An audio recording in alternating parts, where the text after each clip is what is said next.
Hello friends, मैं उष्मा पारिक, मेरे कुकिंग चैनल उष्मा पारिक में आपका स्वागत है। फ्रेंड्स, सर्दियों का मौसम आ गया है तो आज हम तिल से बनी हुई एक मिठाई लेकर आए हैं और ये आपको बहुत ही सॉफ्ट खाने में लगेगी और बच्चों के लिए बहुत ही फ़ायदेमंद है क्योंकि तिल में ढेर सारा कैल्शियम होता है। तो आइए बनाना शुरू करते हैं तिल की बर्फ़ी। तो हमने गैस पे कढ़ाई रख ली है और गैस को हमने ऑन कर दिया है और गैस को कम ही रखें। और अब हमने जो इसमें लेंगे, हम 1.5 कप हम तिल डालेंगे और ये वाइट वाले तिल हैं, बिना छिलके वाले साफ तिल हैं और ये ही आप काम में लें। और तिल को हम इसमें डाल देते हैं। ये 1.5 कप हमने तिल लिए हैं। अब इनको हमें हल्का सा रोस्ट करना है। तिल या मूंगफली की कोई भी चीज़ बनाएं तो पहले उसे रोस्ट कर लें अच्छे से, तो आपकी जो रेसिपी है वो अच्छी बनेगी। तो इस तरह से 5 मिनट हमें तिल को इसी तरह से चलाते हुए थोड़ा सा रोस्ट करना है और आपको पता चल जाएगा कि रोस्ट हो गए हैं थोड़ी देर में, क्योंकि इनके चटकने की आवाज़ आने लग जाएगी। उससे आपको समझ आना चाहिए कि हमारे तिल रोस्ट हो गए हैं। तो फ्रेंड्स, हमारे तिल रोस्ट हो गए हैं। 5 से 7 मिनट लगी है हमें इनको रोस्ट करने में। अब हमने गैस को बंद कर दिया है और इनको हम एक थाली में फैला देते हैं। अब ये थोड़े से इसमें थाली में ठंडे हो जाएंगे, तब तक हम इसमें कढ़ाई में काजू को भी रोस्ट कर लेते हैं। अभी थोड़ी देर हवा में इनको रख दें तो ठंडे हो जाएंगे। अब हम कढ़ाई में 1 चम्मच घी डाल देते हैं और हमने ये काजू लिए हैं, आधा कप हमने काजू लिए हैं। इनको भी हम रोस्ट कर लेते हैं। इसका फ्लेवर बहुत अच्छा लगता है इसमें। आप काजू भी डाल सकते हैं, काजू नहीं हो तो आप तिल की बर्फ़ी में कंडेंस मिल्क भी डाल सकते हैं और डेसिकेटेड कोकोनट वो भी डाल सकते हैं। और आप वो भी नहीं है तो मिल्क पाउडर अगर अवेलेबल है तो मिल्क पाउडर से भी बना सकते हैं। तो हमारे काजू भी रोस्ट हो गए हैं। अब हम गैस को बंद कर देते हैं और इन्हें भी ठंडा होने के लिए रख देते हैं। अब हमारे तिल ठंडे हो गए हैं बिल्कुल। अब हम एक मिक्सर का जार लेंगे और इसमें इसको ट्रांसफ़र करके और पल्स मोड पर हम इसको पीसेंगे, यानी कि दरदरा हमें पीसना है, बारीक पेस्ट नहीं बनाना है इसका। तो हम इसको इसमें ट्रांसफ़र कर लेते हैं।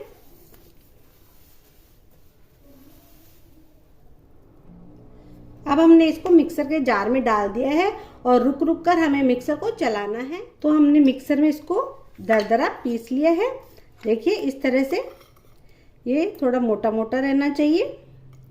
और अब हम इसको एक प्लेट में ट्रांसफ़र कर देते हैं और काजू को भी हम पल्स मोड पे पीस लेते हैं। अब जो हमने काजू लिए हैं इनको भी पल्स मोड पे यानी रुक रुक कर हमको पीसना है। नहीं, इसका पेस्ट नहीं बनाना है, पाउडर बनाना है। अब आप देख सकते हैं कि हमने ना काजू को भी पीस लिया है और देखिए इस तरह से ये काजू का भी पाउडर बना लिया है हमने। अब चलते हैं आगे की प्रोसेस की ओर। अब हमने वही कढ़ाई वापस रख ली है। अब इसमें हम 2 चम्मच करीबन देसी घी डालेंगे, ज़्यादा नहीं, बस 2 चम्मच। और अब हम इसके मेल्ट होते ही हमने जो तिल का ये पाउडर बनाया था वो हम इसमें ट्रांसफ़र कर देंगे। गैस को कम ही रखें, तेज ना रखें। अब हमने इसको इसमें ट्रांसफ़र कर दिया है और इसे इस तरह से हमें अभी चलाते जाना है और गैस को धीमा ही रखें। अभी हमारे तिल भून चुके हैं और अभी इन्हें हमें थोड़ा सा और भूनना है बस।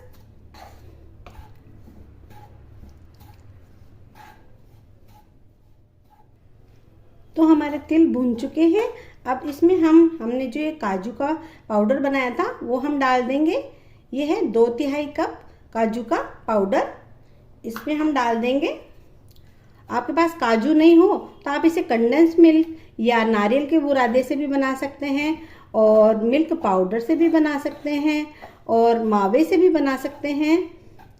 तो ये कई तरह से आपको कई तरह से अच्छी लगेगी, लेकिन बस थोड़ा सा स्वाद में अलग अलग फ़र्क आएगा।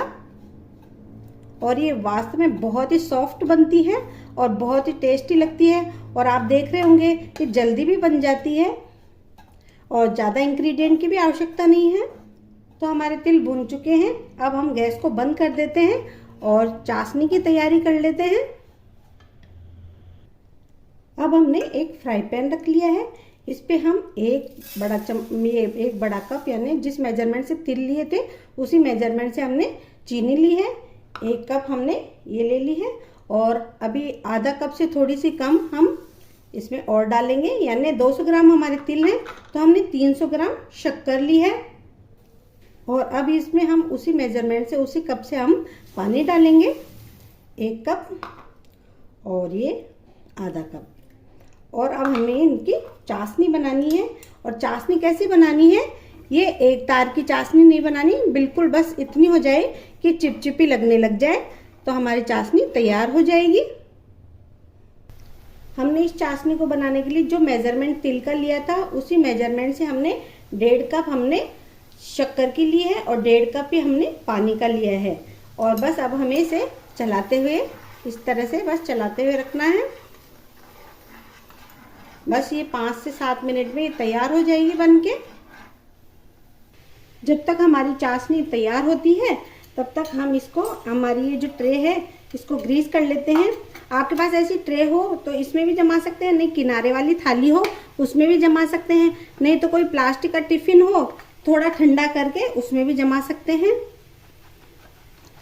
ये चारों तरफ से इस तरह से हम लगा देंगे ताकि हमारी बर्फी आसानी से निकल जाए।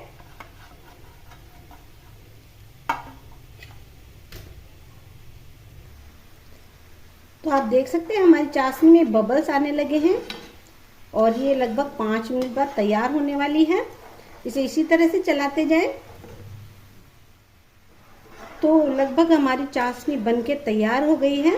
देखिए ये थोड़ी सी गाढ़ी हो गई है, ज़्यादा गाढ़ी नहीं चाहिए हमें बिल्कुल भी, बस ये थोड़ी सी। अब उंगली से आप इस तरह से हाथ लगा के देखेंगे तो इसका बस तार भी नहीं बनना चाहिए, बिल्कुल चिपचिपाहट में रहनी चाहिए।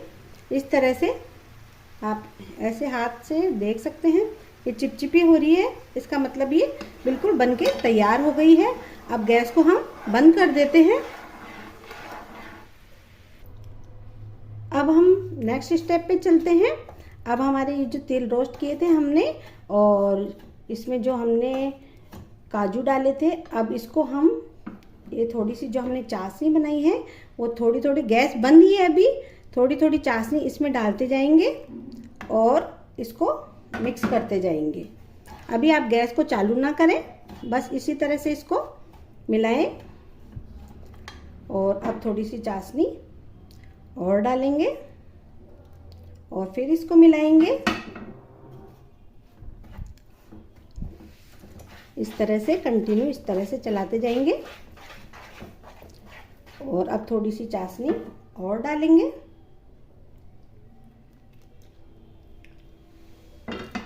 और फिर इससे इस तरह से पूरा मिला लेंगे। पूरा मिलाने के बाद ही गैस को आप ऑन करें।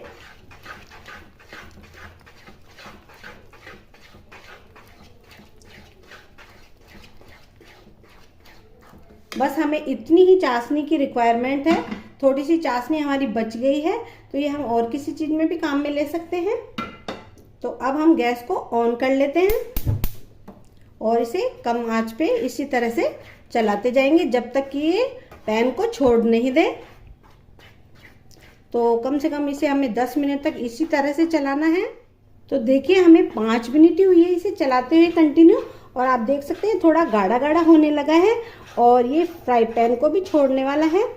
तो इस तरह से अभी हमें 5 मिनट बस और चलाना है इसे। तो ये देखिए इसने फ्राई पैन यानी कढ़ाई को छोड़ दिया है बिल्कुल। आप देख सकते हैं बिल्कुल कढ़ाई साफ हो गई है। इसका मतलब ये बिल्कुल जमाने के लिए बिल्कुल तैयार है। तो अब हम इसे ट्रे में ट्रांसफ़र कर लेते हैं। अब हमने इसको ट्रांसफ़र कर लिया है। ये अभी बहुत गर्म है तो इसे धीरे धीरे हम बस सेट करेंगे और बस ये अच्छे से सेट हो जाएगी।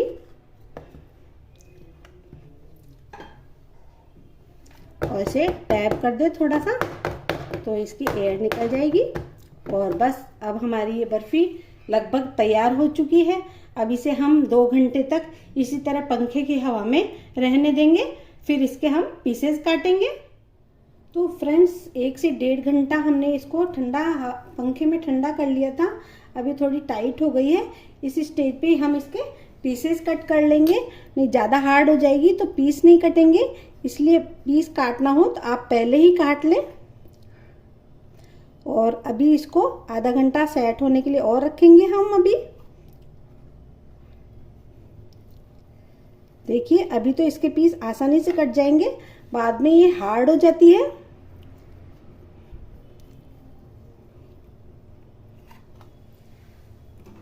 तो इसके हमने पीसेस कट कर लिए हैं। आप चाहें तो स्क्वायर लंबे किसी भी तरह से पीस काट सकते हैं। अब हम इसको थोड़ी देर बाद हम इसको प्लेट में सर्व करेंगे। तो देखिए फ्रेंड्स हमने इसके पीसेस छोटे छोटे कट कर लिए हैं।